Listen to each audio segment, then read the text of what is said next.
The rain hammered the corrugated iron roof of the Half Moon Saloon. Like grapes shot from an angry sky, each drop exploding against the metal in a percussion that drowned out the usual sounds of a frontier evening. Outside, the Rio Seco had swollen beyond its banks, transforming Broken Arrow's main street into a muddy torrent that reflected the orange glow of oil lamps through grimy windows. The storm had driven most folks indoors hours ago, leaving only the desperate and the dangerous to navigate the treacherous night. In the amber glow of a single coal oil lamp, two figures hunched over a scarred plank table, their faces so close that their breath mingled in the humid air. Taze's weathered hands rested motionless on the rough wood, his obsidian eyes fixed on the woman across from him with an intensity that spoke of more than casual interest. At 28, the Apache scout bore the accumulated scars of a decade spent walking the knife's edge between two worlds, a puckered groove along his left temple from a cavalry saber rope, burns on his wrists from the time territorial militia had mistaken him for a raider, and the subtle favor he gave his right leg where a Spencer bullet had shattered bone during a skirmish with claim jumpers. His buckskin shirt darkened with moisture, and wear stretched across shoulders broadened by years of handling Mustangs and Winchester rifles. A simple choker of polished shells encircled his throat while silver and turquoise beads decorated the leather guard on his left wrist. Small declarations of heritage in a town that barely tolerated his presence, despite his reputation for tracking outlaws through terrain that would swallow lesser men. Eliza Boone met his gaze without flinching, though her hands trembled where they clutched a battered railroad watch and a rain-stained survey map. 22 years of frontier hardship had tempered her beauty like steel in a forge. Auburn hair braided severely back from a face marked by desert sun and mountain wind, green eyes that held depths of loss most women her age never knew, and a stubborn jaw that suggested she'd learned early that survival required more than feminine wiles. Her calico dress, once a respectable blue, but now faded to winter sky, had been mended so many times, the patches formed their own pattern. The careful needlework spoke of pride, maintained despite poverty of a woman who understood that looking defeated was often the first step toward becoming defeated. "The watch," she whispered, her voice barely audible above the storm's fury. "Francis said it holds the key to everything, the key to stopping that monster." Taze's palm moved to cover her calloused fingers, intertwining with her own in a gesture both protective and claiming. His thumb traced the delicate bones of her knuckles, noting the pinprick scars that marked her as a seamstress, and the slight callus on her trigger finger that marked her as something more dangerous. In the saloon's darkest corner, a figure sat hunched over a bottle of whiskey, his weathered face half hidden beneath the brim of a cavalry hat. Tom Bradley had the look of a man who'd seen too much frontier violence, deep lines around pale blue eyes, a scar across his knuckles that spoke of knife fights, and the kind of stillness that marked professional gunmen. But there was something in the way he watched the room, something that didn't quite fit with the other rough men who frequented the Half Moon. "Whatever comes through that door," Taze murmured to Eliza, his voice carrying the controlled authority of a man who'd led Apache war parties and cavalry scouts alike. "You stay behind me. Promise me that." The words proved prophetic. The saloon doors exploded inward with a crash that sent muddy water cascading across the floor. A figure stumbled through the entrance soaked to the bone, and wild-eyed with the fever that infected men when they caught scent of easy gold. Jake Morrison had once been a respectable miner, but months of failed claims and dwindling prospects had transformed him into something harder, more desperate. His battered felt hat streamed water as he swept the empty saloon with eyes that missed nothing, and the overturned chairs, the abandoned poker hands still spread on felt tables, the two people who sat unnaturally still in the lamplight. His right hand rested on the walnut grip of a Navy Colt, fingers already curved around familiar weight. In his corner, Bradley's hand moved almost imperceptibly closer to his own weapon, but his eyes remained fixed on Morrison, with the focused attention of a man evaluating a threat. There was something odd about his posture, not the loose readiness of a gunfighter, but the controlled alertness of a soldier awaiting orders. "Well, well." Morrison slurred his words, thick with rot-gut whiskey and desperation. The half-breed and the seamstress, cozy as bugs in a blanket. He stepped closer, boots squelching obscenely on the wet floor. "Heard tell you folks been asking questions about railroad watches and such. Mighty curious for people who ain't got business with derailed trains."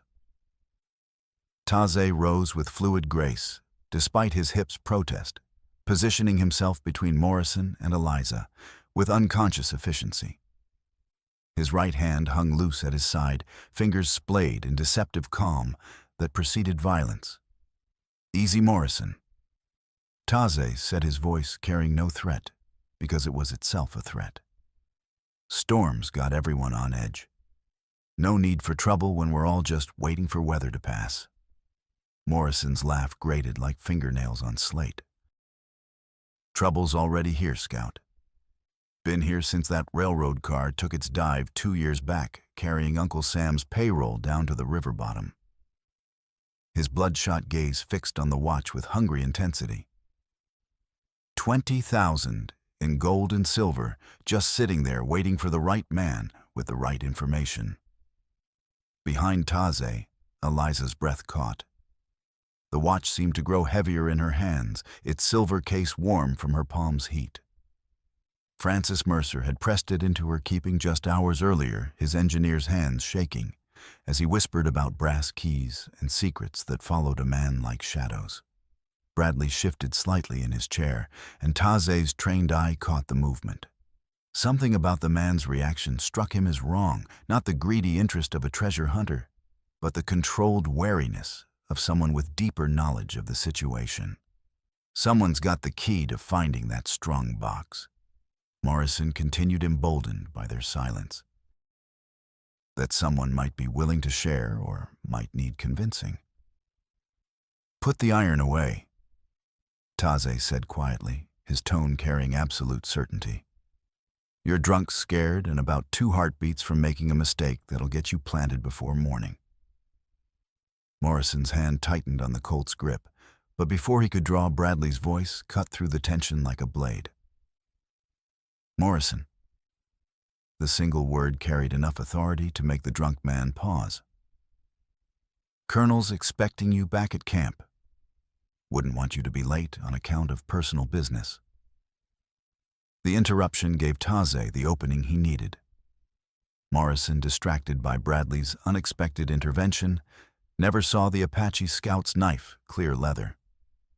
The Arkansas toothpick found the drunk man's gun hand, with surgical precision parting skin and tendon just deep enough to matter. The Colt tumbled from nerveless fingers, splashing into muddy puddles with a sound like a dropped stone. Morrison screamed, clutching his opened wrist, while blood seeped between his fingers. "You cut me, you red bastard." "Doc Reese," Taze said calmly, as if discussing weather rather than the man writhing at his feet. "Get yourself to Doc Reese before you bleed out. Tell her I said to patch you proper." As Morrison stumbled toward the door, Bradley caught Taze's eye and gave the slightest nod, an acknowledgement that passed between them so quickly, Eliza almost missed it. But the Apache scout's expression grew thoughtful as he watched the stranger in the corner, his tactical instincts suggesting that there was more to Tom Bradley than met the eye.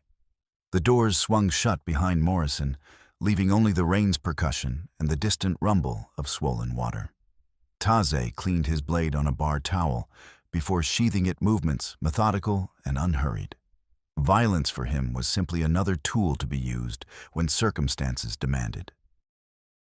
Jake Morrison stumbled through the mud and darkness toward Branson's mining camp, his wounded hand pressed tight against his chest, while blood seeped between his fingers. The pain had sobered him somewhat, but not enough to ease the fear that gnawed at his belly like a hungry wolf. Colonel Branson did not tolerate failure, and Morrison had failed spectacularly. The main tent was ablaze with lamplight when he arrived, and through the canvas walls he could hear the low murmur of voices engaged in serious discussion. Morrison hesitated at the entrance, knowing that what he had to report would not be well received, but also knowing that delay would only make things worse. "Enter," came the colonel's cultured voice, and Morrison pushed through the tent flaps into a scene that made his blood run cold. Luther Branson sat behind a campaign desk that had served him through 4 years of Confederate service, his pale eyes studying a collection of maps and documents with the methodical precision of a professional soldier. At 45, he remained an imposing figure, broad shoulders, iron gray hair, and the kind of presence that dominated any room he entered. But it was the man standing beside him who made Morrison's knees weak with fear. Vance Hale had the look of a killer born, rather than made narrow face, cold eyes, and hands that seemed to caress the grips of his twin Colts with loving familiarity. The foreman's reputation for violence was well earned and carefully maintained, and Morrison had seen what happened to men who disappointed him. "Morrison," Branson said without looking up from his maps. "You return earlier than expected and, judging by the blood on your shirt, less successfully than hoped. Report." Morrison's voice cracked as he began his account of the evening's events, describing the encounter at the Half Moon Saloon in halting, frightened words. Branson listened without interruption, his expression growing darker as the full scope of Morrison's failure became clear. "Let me understand this correctly," the colonel said when Morrison finished. "You confronted 2 people in a public saloon, failed to secure the information we needed, and were not only disarmed, but wounded by a half-breed scout with a knife." His voice remained level, but there was ice in his pale eyes that made Morrison wish he'd died in the mud outside town. "The man was fast, Colonel," Morrison whimpered. "Faster than anything I ever seen. And there was someone else there, one of our boys, who seemed to know him." "Which of our boys?" Hale demanded, his hand moving to rest on his gun butt. "Tom Bradley. He's the one told me to back off, said you was expecting me back at camp." Branson and Hale exchanged glances, and Morrison caught something in their expressions that suggested Bradley's intervention had been more significant than he'd realized. "Interesting," Branson mused. "Mr. Bradley showing unexpected initiative, or perhaps unexpected loyalties." He turned his attention back to Morrison, and the wounded man cringed under that Arctic stare. "Your failure tonight has revealed several interesting facts, not least of which is that our enemies are more resourceful than anticipated." "What do you want me to do, Colonel?" Hale asked, his voice carrying the eager anticipation of a man who enjoyed his work. "Nothing precipitous, Mr. Hale. We've learned that the seamstress and the scout are indeed in possession of something valuable, and that they're not entirely without allies. This requires careful planning, not crude intimidation." Branson stood and moved to the tent's entrance, gazing out at the storm-lashed night. "Double the watch on the town, a chun. I want to know everything about these people, where they go, who they talk to, what they eat for breakfast. And I want to know why Tom Bradley chose to intervene tonight." "And the scout?" Hale pressed. "Man like that could cause us serious problems if he decides to take an active interest in our business." "Indeed he could," Branson agreed. "Which is why we're going to give him reasons to reconsider his involvement. The seamstress seems important to him. Perhaps she can provide the leverage we need." Morrison watched this exchange with growing horror, understanding that his failure had set in motion events that would likely end in bloodshed. But he also recognized the cold intelligence behind Branson's planning, the calculating mind that had turned a failed Confederate colonel into one of the most dangerous criminals in the territory. "Get that hand tended to," Branson told Morrison dismissively. And pray that your next assignment goes better than this one. Mr. Hale, see that our friend here understands the consequences of future failures. The threat was clear enough to make Morrison's bowels turn to water, but he managed to stumble out of the tent without disgracing himself further. Behind him, he could hear Branson and Hale discussing their next moves in voices too low to overhear, and he knew that death was coming to Broken Arrow as surely as the dawn. Tom Bradley made his way through the mining camp with the careful casualness of a man who belonged but wasn't entirely welcome. 6 months of undercover work had taught him to read the mood of Branson's organization, and tonight there was tension in the air that set his teeth on edge. He'd just reached his own tent when a familiar voice called out from the shadows. "Bradley, hold up there." Turning, Bradley saw Snake Morrison emerge from behind a supply wagon, his narrow face twisted with suspicion and his hand resting on his gun butt. Morrison was one of Hale's most trusted lieutenants, a killer who'd earned his reputation in a dozen range wars across the territory. Snake, Bradley acknowledged, keeping his voice level despite the adrenaline that suddenly flooded his system. "Thought you were in town tonight, keeping an eye on things." "I was," Morrison replied, stepping closer. "Question is, what were you doing there? Saw you talking to that drunk fool, Jake Morrison, right before he tangled with the scout." Bradley's mind raced through possible explanations, settling on one that would fit with his carefully constructed cover identity. Morrison was about to get himself killed over nothing, he said with a casual shrug. Figured the colonel wouldn't appreciate losing a man to stupidity when we might need every gun for the real work ahead. Real work? Snake's eyes narrowed with interest. What kind of real work? The kind that requires thinking instead of drinking, Bradley replied, allowing a note of contempt to enter his voice. Jake Morrison couldn't pour piss out of a boot if the instructions were written on the heel. Sending him after that watch was like sending a child to do a man's job. Snake's suspicious expression relaxed slightly at this display of professional disdain. Like most of Branson's men, he had little respect for anyone who couldn't hold their liquor and handle their weapons with equal competence. Still, Snake pressed. Seemed like you knew that scout pretty well. Talked to him like you'd met before. This was the dangerous moment, the point where Bradley's cover could unravel if he said the wrong thing. But months of living with these men had taught him how they thought, what they respected, and what would convince them. Man like that, you treat him with respect until you're ready to kill him, Bradley said quietly. Apache scouts don't scare easy, and they don't forget insults. Time comes, we need to deal with him. It'll be on our terms, not in some barroom brawl that brings the whole town down on us. The explanation seemed to satisfy Snake's suspicious nature. He nodded slowly, his hand moving away from his weapon. Makes sense. Colonel's always saying we need to think strategic-like, not just shoot first and ask questions later. Exactly, Bradley agreed. Save the killing for when it'll do the most good.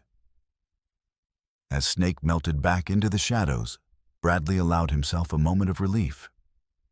His cover was intact, but the close call reminded him how precarious his position had become. Every day he spent with Branson's organization increased the risk of discovery, and discovery would mean death probably preceded by the kind of torture that would make him beg for a bullet. But he was close now. Closer than any federal agent had ever come to gathering the evidence needed to destroy Branson's criminal empire. The railroad watch that Francis Mercer possessed could be the key to everything, the final piece of proof that would allow Marshal Crawford to arrest everyone involved in the conspiracy. Bradley settled into his bedroll, but sleep was a long time coming. Outside his tent, he could hear the sounds of the camp settling in for the night guards, calling out their positions, horses nickering in the picket lines, and the distant murmur of men planning violence in low voices. Somewhere in that darkness, Colonel Branson was plotting his next move, and Bradley knew that whatever came next would test his undercover skills to their very limits. The morning after Morrison's debacle dawned clear and cold, the storm having passed during the night and left the air crisp with the promise of winter's approach. Tom Bradley emerged from his tent to find the mining camp buzzing with activity, as Branson's men prepared for what their leader had termed expanded operations. Eliza emerged from behind their table, her dress torn at the knee, where she'd prepared to dive for cover, but her eyes bright with the fierce satisfaction of having survived her first real confrontation. "You handle a knife like some men handle prayer books," she observed, accepting his offered hand. "Prayer books don't keep you breathing when lead starts flying," he replied, but his attention remained partially focused on Bradley, who was now preparing to leave. The stranger moved with the fluid efficiency of a trained soldier, not the loose swagger of a frontier drifter. As Bradley passed their table on his way to the door, he paused briefly. "Storm's supposed to clear by morning," he said quietly, his pale eyes meeting Taze's with unmistakable intent. "Might be a good time for folks to take a ride up to the overlook. Fine view of the valley from there, especially around sunset." The message was subtle but clear, a suggestion that they meet at a specific location where they could talk without being overheard. Taze nodded almost imperceptibly, and Bradley continued toward the door without another word. When they were alone, Eliza held up the watch, its silver case catching the flame's glow. "Francis said there'd be killing before this was over. After what just happened, I'm starting to think he understated the problem." The timepiece seemed innocent enough, a standard railroad watch, perhaps 20 years old, its case bearing scratches and dents of hard use. But Taze had learned to read the weight of secrets in objects, and this one fairly hummed with hidden purpose. "There's something about that Bradley fellow," he said thoughtfully. "Moves like a soldier, talks like he's got authority, but he's supposedly just another one of Branson's hired guns." You think he's playing a different game?" Eliza asked, her seamstress's eye for detail, having noticed the same inconsistencies. "Maybe. Or maybe he's playing the same game from a different angle." Taze studied the door where Bradley had disappeared. "Either way, we might have just gained an ally, or we might have revealed ourselves to someone more dangerous than Morrison." Before Eliza could respond, the saloon doors opened again with more care than Morrison had shown. Francis Mercer stepped inside his engineer's coat, streaming water-pale eyes darting from corner to corner, as if expecting assassins to emerge from shadows. At 34, he carried himself like a man 20 years older, bent under the weight of accumulated guilt and sleepless nights. "Eliza." His voice cracked like a boy's calling for his mother. "Did you find him? Did you find the scout?" "I'm here, Mercer." Taze stepped into the lamplight, and the engineer's shoulders sagged with visible relief. "Miss Boone says you've got a story that needs telling." Francis approached their table with the cautious gait of a man walking on thin ice, his hands shaking as he pulled out a chair. When he spoke, his words came in a rush that spoke of too much laudanum and too little hope. "It was murder," he said without preamble, his voice dropping to barely above a whisper. "The switch at Devil's Canyon, where the spur line meets the main track. Someone sabotaged it, bent the rail just enough to send the eastbound freight off the rails when she hit the curve at full steam." His voice cracked entirely. "Sean was the engineer on that run. My brother Sean. Payroll car was third from the locomotive, carrying 20,000 in newly minted gold eagles and silver dollars for Fort Verde's garrison." Eliza sank into her chair, her face draining of color. $20,000. Gone into the Rio Seco when the car rolled. Francis continued fumbling for a folded paper in his coat. along with Sean and 2 Treasury guards. Railroad sent me from Denver to investigate determined cause and liability. He unfolded the document with trembling fingers, revealing precise engineering sketches and measurements.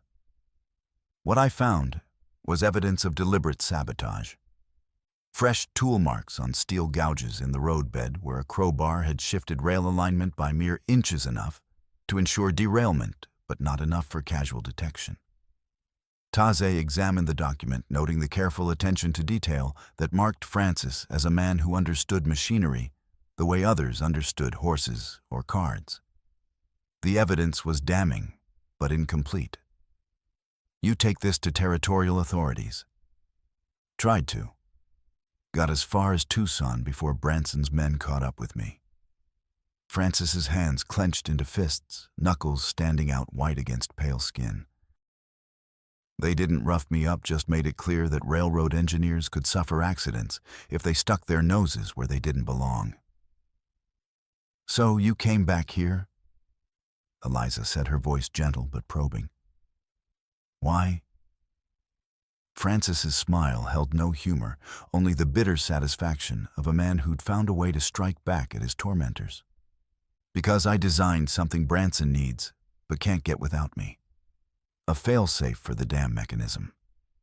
He opened the watch case with a small tool from his vest pocket, revealing not the expected clockwork, but a hollow chamber containing a single brass key, cunningly crafted to fit some specific mechanism. The key's surface was covered with intricate markings that looked almost like Apache pictographs, but were actually precise engineering notations. The dam's got a manual override system. Francis explained, his voice gaining strength as he moved into familiar technical territory. Case of spring flood emergency or mechanical failure. This key locks the mechanism in the open position. Once it's turned, the dam gates can't be closed again without destroying the entire apparatus. Smart, Taze admitted, beginning to understand the true scope of what they were facing. But if Branson's got armed men and political connections, how long before he decides to take what he wants by force? That's why I need your help, Francis said desperately. Both of you. I can't do this alone, but together we might have a chance to bring Sean's killer to justice. As they discussed the implications of Francis's evidence and the dangerous game they were considering, none of them noticed the figure who had been listening from the alley behind the saloon. Tom Bradley pressed himself against the adobe wall, his trained ear catching enough of their conversation to confirm what he'd already suspected. These people were the key to bringing down Luther Branson's criminal empire. But Bradley's mission was more complex than any of them realized. For 6 months, he'd been working undercover for Marshal Jack Crawford, infiltrating Branson's organization to gather evidence of the colonel's crimes. The work had been dangerous and soul-wearing, requiring him to participate in activities that violated every principle he'd sworn to uphold as a lawman. Now, hearing Francis Mercer's story and understanding the significance of the railroad watch, Bradley realized that his long undercover assignment was approaching its climax. The evidence these 3 people possessed, combined with what he'd gathered during his months inside Branson's organization, would be enough to bring federal charges that would destroy the colonel's criminal empire. But first, he had to keep them alive long enough to testify. The next morning dawned clear and cold, the storm having passed during the night, and left the air crisp with the promise of winter's approach. Taze and Eliza made their way to the overlook Bradley had mentioned, following a game trail that wound through the hills above Broken Arrow. The town spread out below them like a collection of toy buildings, while beyond it, the swollen Rio Seco carved a muddy channel through the valley floor. Bradley was waiting for them when they arrived, his position chosen to provide excellent views of all approaches, while offering good cover if the meeting went bad. The man who greeted them bore little resemblance to the rough gunfighter they'd seen in the saloon. His posture was straighter, his eyes clearer, and his voice carried the authority of someone accustomed to command. Deputy United States Marshal Tom Bradley. He said without preamble, producing a silver star from his vest pocket. I've been working undercover for Marshal Crawford for the past 6 months, gathering evidence against Luther Branson and his organization. Taze studied the badge carefully, noting the wear patterns and official engravings that marked it as genuine. Why reveal yourself now? Because Branson's planning something big for tomorrow night. Bradley replied grimly. Something involving the dam and that payroll your friend Francis knows about. My sources inside his organization suggest he's going to flood the downstream valley to cover his tracks while he recovers the gold. Eliza felt a chill that had nothing to do with the morning air. How many people live downstream from the dam? Maybe 300 souls, Bradley said. Farmers, ranchers, their families, all of them in the flood path if Branson opens those gates without warning. The scope of the threat was staggering mass murder disguised as a natural disaster, all to cover up the theft of federal gold and the elimination of witnesses. Taze's tactical mind began working through possibilities, evaluating their limited resources against the magnitude of what they faced. What kind of evidence do you have on Branson? He asked.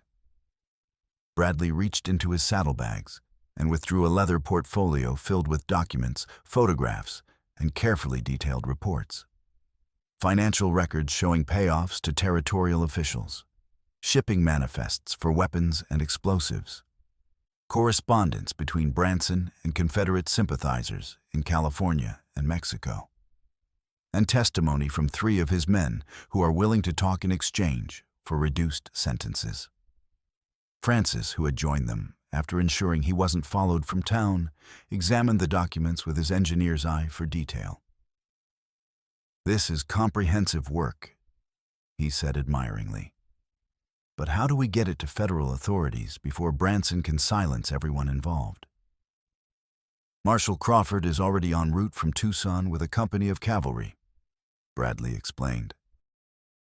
They should arrive tomorrow afternoon just in time to arrest Branson and his associates. But we need to make sure the colonel doesn't suspect anything until it's too late. What about the dam? Eliza asked. If Branson's planning to flood the valley tomorrow night, we can't wait for the cavalry to arrive. It was Taze who provided the answer, his scout's knowledge of the terrain suggesting a solution that none of the others had considered. We don't wait, he said simply.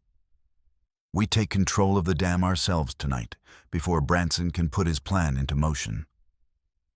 The audacity of the proposal was breathtaking.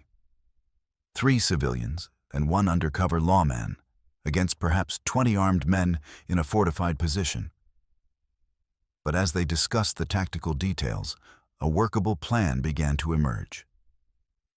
Bradley would return to Branson's camp and report that he'd dealt with the troublemakers in town, providing false information to keep the colonel focused on the wrong concerns. Meanwhile, Taze, Eliza, and Francis would approach the dam from upriver using the darkness and their knowledge of the terrain to reach the control mechanism before the guards could stop them. Once Francis activates that key, Taze explained, the dam gates will be locked open permanently. Branson can't flood the valley if he can't control the water flow. But won't that cause flooding anyway? Eliza pointed out. Francis shook his head, his engineer's training allowing him to visualize the hydraulics involved. Not at this time of year. The spring snowmelt is months away, and the autumn rains have been light. Opening the gates now will just restore the river to its natural flow pattern. As they refined their plan discussing timing and contingencies, Eliza found herself watching Taze with growing admiration. The Apache scout approached the tactical problem with the same methodical precision he brought to tracking outlaws, considering every variable and preparing for multiple contingencies. There was something deeply attractive about his competence, the way he moved through the world with quiet confidence, born of hard experience. She'd known men who were stronger or more handsome, but none who combined physical capability with the kind of moral strength that made difficult decisions look easy. "There's something else we need to consider," she said quietly, drawing the attention of all three men. "If we're wrong about any of this, if Branson discovers Bradley's true identity, or if the timing goes bad, we might not all make it out alive." The words hung in the crisp morning air acknowledgement of the risks they were all taking. But instead of discouraging them, the stark honesty seemed to strengthen their resolve. "I've been living with that possibility for 6 months," Bradley said simply. "It's worth the risk to stop a man like Branson." Francis nodded agreement, his pale eyes reflecting the determination of a man who'd found a chance to avenge his brother's murder. Sean would have done the same thing if our positions were reversed. Tazai's dark eyes met Eliza's across the small circle, and she saw in them the same mixture of fear and resolve that she felt in her own heart. "Some things are worth dying for," he said quietly, "but I'd rather live to see justice done." The sentiment echoed her own feelings perfectly. They were embarking on something dangerous, possibly suicidal, but the alternative, allowing Branson to murder hundreds of innocent people, was unthinkable. That evening, as they prepared for what might be their final mission, Eliza found herself alone with Taze in the stable loft where she'd made her home. The Apache scout was checking his weapons with the methodical thoroughness of a professional, but she could see the tension in his shoulders and the slight tightness around his eyes that spoke of a man preparing for mortal combat. "Tell me about your family," she said quietly, settling beside him on the rough wooden floor. "Your mother's people, the Chiricahua. What was it like growing up between two worlds?" Tazai's hand stilled on his rifle as he considered her question. Few people had ever asked him about his background with genuine interest rather than suspicious curiosity, and he found himself wanting to share things he'd never told anyone. "Complicated," he said finally. "My mother was Chiricahua, captured during a raid when she was 15. My father was a cavalry sergeant who treated her decent, eventually married her proper when she was carrying me. But that didn't make either world accept me fully." He resumed cleaning his rifle, his movements steady despite the pain of old memories. "The Apaches saw me as half-white, contaminated by enemy blood. The whites saw me as half-savage, not to be trusted when the shooting started. I learned early that I had to make my own way, earn respect through actions, rather than expecting it based on blood." Eliza nodded, understanding more than he might have expected. "I know something about not fitting standard patterns. A woman running her own business, supporting herself without a husband or male relatives, it makes people uncomfortable. They don't know how to classify me. That's part of what I admire about you." Taze said, his voice carrying a warmth she'd rarely heard from him. "You've never tried to be something you're not to make other people comfortable. You just keep doing what needs to be done, regardless of what anyone thinks." The compliment sent a flutter of warmth through her chest, but it was the genuine respect in his voice that affected her most. In a world where women's opinions were rarely valued, his assumption that her thoughts and feelings mattered was profoundly attractive. "What about you?" he asked, setting aside his rifle and giving her his full attention. "What was it like growing up with just your father? Most men would have sent a daughter back east to relatives rather than raise her on the frontier. Papa was different." Eliza said, her voice soft with remembered affection. "Mama died when I was 7, cholera outbreak that took half the mining camp. Papa could have remarried, found someone to take care of me, but he said I was his responsibility and his privilege. He taught me everything: how to shoot, how to handle money, how to judge people's character." Her expression grew harder as she continued. "He also taught me that the frontier doesn't forgive weakness, male or female. Said if I was going to survive in mining country, I needed to be stronger and smarter than the men around me because they'd always underestimate me. Sounds like a wise man, Taze observed. He was. That's why I know his death wasn't an accident. Eliza's hands clenched into fists as she spoke. Papa was careful about safety, obsessive about maintaining equipment. That boiler didn't just explode, someone wanted him dead. Because he found out about Branson's involvement in the train wreck. I think so. Papa did work for the railroad, sometimes contract blacksmithing when they needed specialized parts. He might have seen something, or someone might have tried to buy his silence. She looked directly at Taze, her green eyes bright with unshed tears. That's why I have to see this through. Not just for Francis's brother, but for Papa. For justice. Taze reached out and took her hand, his calloused fingers intertwining with her own, in a gesture that had become natural over the past few days. We'll get him, he said simply. Branson and everyone who helped him. I promise you that. The words carried the weight of an oath, and Eliza felt something shift in her chest, a recognition that this man's promises meant something, that he was the kind of person who kept his word regardless of the cost. I believe you, she said quietly. But Taze, if something happens tomorrow night, if things go wrong, I want you to know that meeting you has been the best thing that's happened to me since Papa died. The admission hung between them like a bridge across dangerous water, an acknowledgement of feelings that had been growing stronger each day. Taze's hand tightened on hers, and when he spoke, his voice was rough with emotion. Eliza, you've given me something I didn't know I was missing. A reason to care about tomorrow that goes beyond simple survival. He lifted her hand to his lips, pressing a gentle kiss against her knuckles. When this is over, when Branson's dealt with and the valley is safe, I want to ask you something important. But not tonight. Not when we might not see another sunrise. She understood what he was saying, that declarations of love belonged to peacetime, not to the hours before battle. But the knowledge that he felt the same way she did gave her strength for what lay ahead. I need to tell you something, she said, her voice dropping to barely above a whisper. About what I'm afraid of. Not dying, I've made my peace with that possibility. But I'm afraid of never having the chance to build something real with you. To have a home, children, a life that's about more than just surviving from one day to the next. Taze's breath caught at her words, recognizing in them the echo of his own deepest fears. You're afraid we'll never get to find out what we could have together, he said.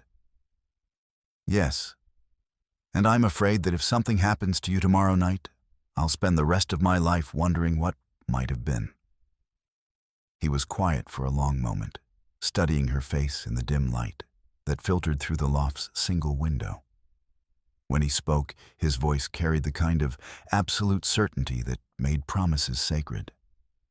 Then, I'll make you a different promise, he said. Not just that we'll get Branson, but that we'll both survive to build that life you're dreaming about. I want to wake up beside you for the next 40 years, Eliza. I want to teach our children to track and hunt and shoot straight. I want to grow old with you in a house we build with our own hands.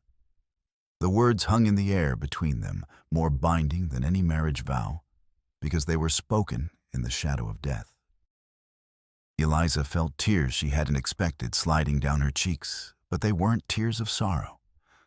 They were tears of hope, of a future that suddenly seemed possible despite the dangers they faced. Promise me, she whispered. Promise me we'll both come home tomorrow night. I promise, he said, and sealed the vow with a kiss that tasted of hope and determination and the kind of love that could survive anything the frontier threw at them. As darkness settled over the Rio Seco Valley, they made their final preparations for the assault on the dam. Francis checked and rechecked his equipment, ensuring that the brass key would function properly when the moment came. Taze cleaned his weapons one final time, while Eliza prepared a small medical kit in case any of them were wounded during the fighting. The plan was simple in concept, but dangerous in execution. They would approach the dam from upriver using a game trail that Taze knew from his scouting days. The route would bring them to the control mechanism from an unexpected direction, hopefully allowing them to neutralize the guards before raising an alarm. Bradley had already returned to Branson's camp, where he would report that the troublemakers in town had been dealt with. His false information would hopefully keep the colonel's attention focused away from the dam until it was too late to prevent their mission. As they prepared to leave, Eliza made a decision that surprised even herself. Instead of the calico dress she'd worn for days, she changed into a pair of men's trousers and a leather vest that had belonged to her father. The masculine clothing would be more practical for the night's work, but it also felt symbolic, a declaration that she was ready to step completely outside conventional feminine roles if necessary. Taze's eyes widened when he saw her transformation, but his expression was one of approval rather than shock. "You look ready for anything," he said admiringly. "That's the idea," she replied, checking the loads in her father's army Colt. "If we're going to war, I want to be dressed for it." The approach to the dam took them through some of the most beautiful country in the territory. Rolling hills covered with oak and pine-clear streams that reflected starlight and meadows, where deer grazed in moonlit silence. Under other circumstances, it would have been a romantic evening ride. Instead, it was a journey toward possible death in service of justice. Francis rode between them, his engineer's mind focused on the technical challenges ahead. The dam mechanism was complex, designed to be operated only by trained personnel using specific tools and procedures. But the brass key he carried would bypass all those safeguards, permanently locking the gates in the open position. "Once I activate the key," he explained as they neared their objective, "there's no going back. The mechanism will be destroyed, and the dam will never function as a flood control device again." "What about downstream communities that depend on regulated water flow?" Eliza asked. "They'll have to adapt," Francis replied grimly. "But that's better than being murdered by an artificial flood created for criminal purposes." The logic was sound, but Eliza could hear the pain in the engineer's voice. Francis was a man who believed in the power of technology to improve human life, and destroying the dam mechanism violated his deepest professional principles. That he was willing to do it anyway spoke to the depth of his commitment to justice. They left their horses a quarter-mile from the dam, hidden in a grove of cottonwoods, where they would be available for a quick escape if needed. The final approach would be made on foot, using natural cover and shadows to avoid detection by Branson's sentries. The dam itself was an impressive piece of engineering, massive timber and stone construction that spanned the Rio Seco's narrowest point, creating a reservoir that stretched back into the mountains for several miles. During spring floods, it could hold millions of gallons of runoff, releasing it gradually to prevent downstream flooding. But in the wrong hands, it could be a weapon of mass destruction. 6 guards, Taze whispered, studying the installation through his field glasses. 2 on the walkway, 2 at the control house, 2 patrolling the base. Professional positioning, good sight lines. They know their business. For clarity on the dam's workings, many frontier dams of this size used timber staves and cast iron hardware. Gate motion was governed by a worm gear and a pawl and dog lock. Under emergency load, shear pins on the trunnions could be forced to fail, letting the stave slump, so the headwater weight collapsed the gate. Here, once the locking dog was pried loose, the screw could turn, and the gate took the surge, exactly the kind of rough, practical engineering used in the 1870s across the territories. The guards were indeed positioned with military precision, their posts chosen to provide overlapping fields of fire that would make approach from any direction extremely dangerous. But Taze's Apache training had taught him to think like prey, when necessary to find the gaps in even the most carefully planned defenses. "There," he said, pointing to a section of the dam's upstream face, where deep shadows created a blind spot in the sentry's coverage. "If we can reach that maintenance ladder without being seen, we can climb up inside their perimeter." It was a dangerous plan that required perfect timing and more than a little luck. But as they studied the guards' patrol patterns, they identified a window of opportunity, a 2-minute gap, when the patrolling sentries would be at the far end of their routes, and the stationary guards would be looking in other directions. "Remember," Taze said, as they prepared to move, "this isn't about being heroes. We get Francis to the control mechanism, he activates the key, and we get out. No unnecessary risks, no grandstanding." But even as he spoke, the words all three of them knew that plans rarely survived contact with the enemy. Once the shooting started, survival would depend on quick thinking, accurate shooting, and the kind of luck that frontier folk prayed for, but rarely received. The approach to the dam was a nightmare of careful movement and held breath each step planned to avoid loose stones or dry branches that might betray their presence. Eliza found herself amazed by Taze's ability to move through the darkness like a ghost, his Apache training allowing him to navigate terrain that would have challenged most men in broad daylight. Francis, despite his engineer's background, proved surprisingly capable at moving quietly. His months of fear and paranoia had taught him valuable lessons about avoiding detection, and he managed to keep pace with his more experienced companions without making unnecessary noise. They reached the maintenance ladder just as the patrolling guards completed their circuits and began moving toward the far end of the dam. Taze went first, his weapons secured, but readily accessible, ready to fight if they were discovered. Eliza followed, her heart pounding with a mixture of fear and excitement that reminded her of her first hunting trip with her father. Francis brought up the rear, the precious brass key secure in his vest pocket. The climb up the ladder seemed to take forever, each rung bringing them closer to potential discovery and almost certain death if the guards spotted them. But Taze's timing proved perfect. They reached the walkway level, just as both patrol teams were at maximum distance from their position. The control house was a small wooden structure built into the dam's superstructure, housing the complex gears and levers that operated the floodgates. 2 guards stood outside its entrance, their attention focused on the approach routes rather than the shadows directly above them. Taze studied the situation with predatory patience, waiting for the perfect moment to strike. When it came, his movement was swift and decisive. A leap from the walkway that took him behind the first guard, his knife finding the man's throat before he could cry out. The second guard had time to reach for his weapon, but Eliza's army Colt spoke first, the .45 caliber ball, taking him center mass and dropping him before he could raise an alarm. "Move," Taze hissed, and they rushed into the control house, where Francis immediately began working with the dam mechanism. The brass key fit perfectly into its hidden slot, and with a turn of his wrist, the engineer activated the failsafe that would permanently disable the flood control system. The effect was immediate and dramatic. Deep within the dam's structure, massive gears that had been held under tension suddenly released with a sound like breaking thunder. Timber gates that normally required teams of men and hours of careful work to operate swung open under the pressure of impounded water, and the Rio Seco roared to life below them. But their success had come at a cost.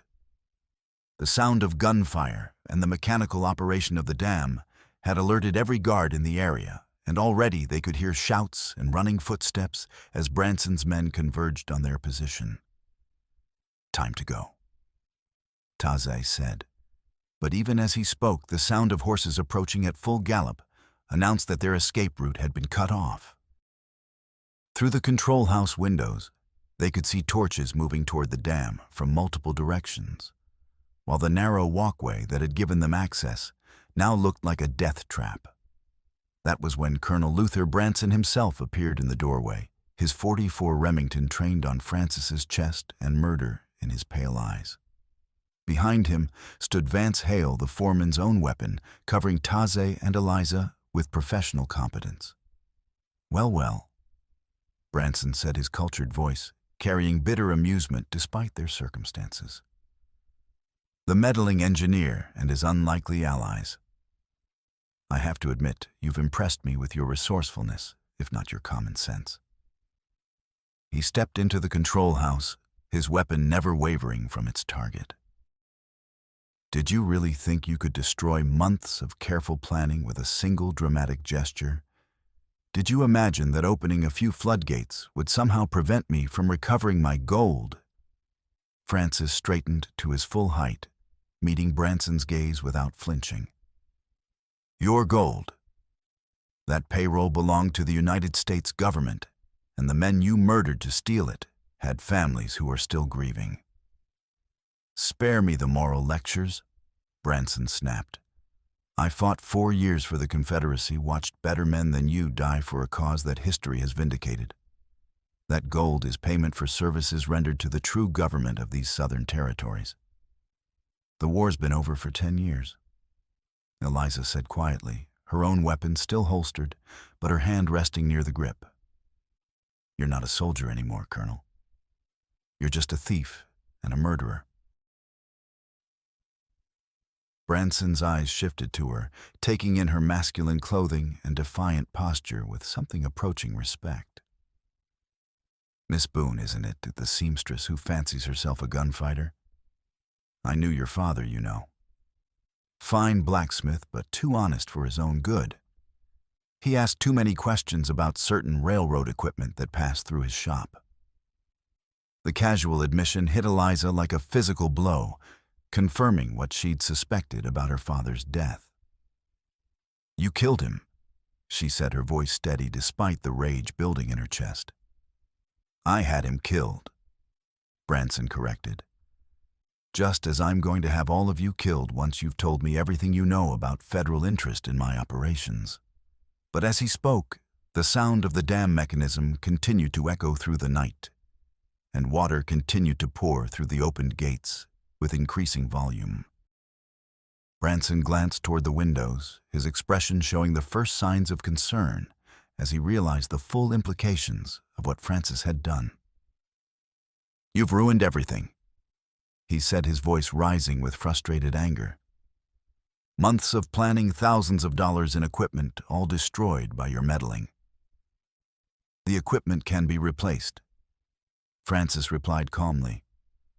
"The lives you were planning to take cannot." It was then that Tom Bradley appeared in the doorway behind Branson, his undercover role finally abandoned as he pressed the muzzle of his Colt against the colonel's neck. "United States Marshal," he said quietly, "you're under arrest for conspiracy murder and treason against the federal government." The revelation of Bradley's true identity sent a shock through the room that was almost palpable. Hale's weapon swung toward the new threat, but Taze was already moving his knife, flashing across the space between them to find the foreman's gun hand. Eliza's Colt cleared leather with practiced speed, covering Branson as the colonel's own weapon wavered between targets. "It's over, Branson." Bradley continued, his marshal's badge now visible on his vest. "I've got enough evidence to hang you and everyone who helped you. The only question is whether you're going to come quietly or make this harder than it needs to be." For a moment it seemed as though the colonel might surrender. His shoulders sagged as he realized the full extent of his defeat, the careful criminal empire he'd built crumbling around him like a house of cards. But then his eyes hardened with the kind of desperate fury that made defeated men dangerous. "If I can't have my gold," he snarled, "then nobody can." His hand moved toward a lever that Francis recognized with horror, the emergency release for the dam's structural supports. If activated, it would cause a catastrophic failure that would send the entire reservoir cascading downstream in a wall of destruction that would devastate everything in its path. "Stop him!" Francis shouted, but Branson was already reaching for the lever with suicidal determination. The next few seconds passed in a blur of violence and desperation, Taze's second knife took Branson in the shoulder, spinning the colonel away from the emergency release, but not stopping him entirely. Eliza's pistol boomed in the confined space, her shot taking Hale in the leg as he tried to help his employer. Bradley struggled to maintain control of his prisoner while preventing a disaster that would kill hundreds of innocent people. In the chaos, Branson broke free and lunged again for the emergency lever, his wounded arm streaming blood, but his face set with fanatic determination. But this time, Eliza was ready for him. Her father's army Colt spoke a second time, the heavy bullet taking the colonel's center mass and dropping him to the floor of the control house where he lay still. The silence that followed was broken only by the sound of water rushing through the opened gates and the labored breathing of the survivors. Branson lay motionless, his schemes and ambitions ended by the daughter of one of his victims, while Hale clutched his wounded leg and stared at the badge on Bradley's vest with dawning comprehension of how thoroughly he'd been deceived. "Is he dead?" Francis asked his engineer's practicality, overriding any sentiment about their enemy's fate. Bradley knelt beside Branson's body, checking for signs of life with professional thoroughness. "Dead," he confirmed. Luther Branson's criminal career is officially over.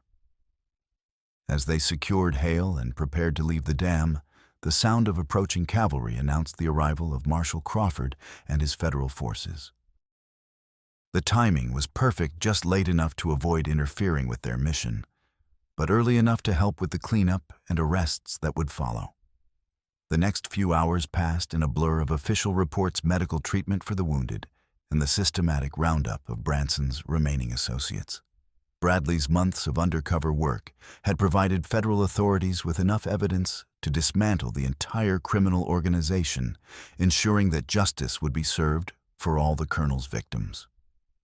As dawn broke over the Rio Seco Valley, Eliza found herself standing on a hill overlooking the transformed landscape below. The river ran free and clear through its natural channel, no longer constrained by the dam's artificial controls.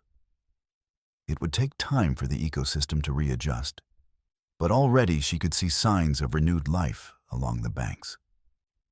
Taze joined her as the sun climbed above the eastern mountains, his wounded shoulder properly bandaged, but his spirits intact. The Apache scout had been offered a permanent deputy marshal's position by Crawford recognition of his crucial role in bringing down Branson's empire. "Any regrets?" he asked, his arm slipping around her waist in a gesture that had become natural between them. "None," Eliza replied, leaning into his warmth as they watched the sun paint the valley in shades of gold and promise. "Papa can rest easy now, knowing his killer faced justice." "What about us?" Taze asked, his voice carrying the question he'd wanted to ask since their mission began. "I know this isn't the time or place I'd have chosen, but I can't wait any longer. Eliza Boone, will you marry me?"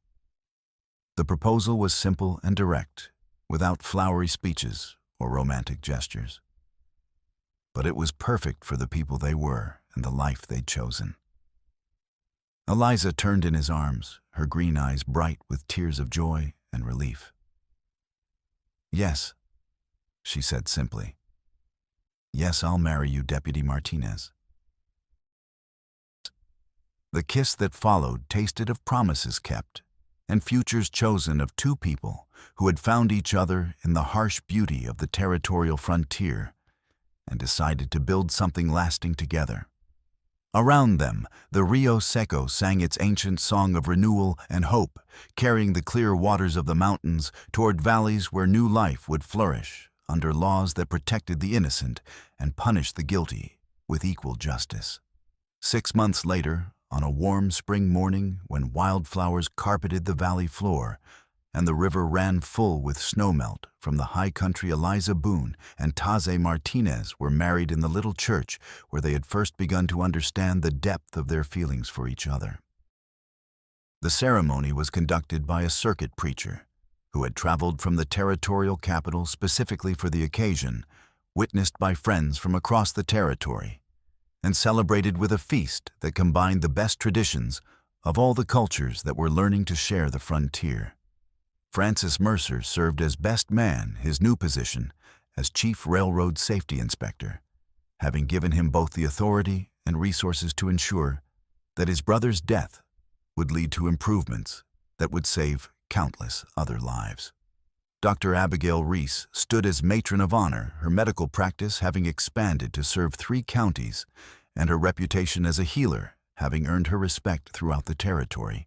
Even Tom Bradley attended, though his work as a federal marshal kept him traveling throughout the Southwest, investigating corruption and bringing criminals to justice.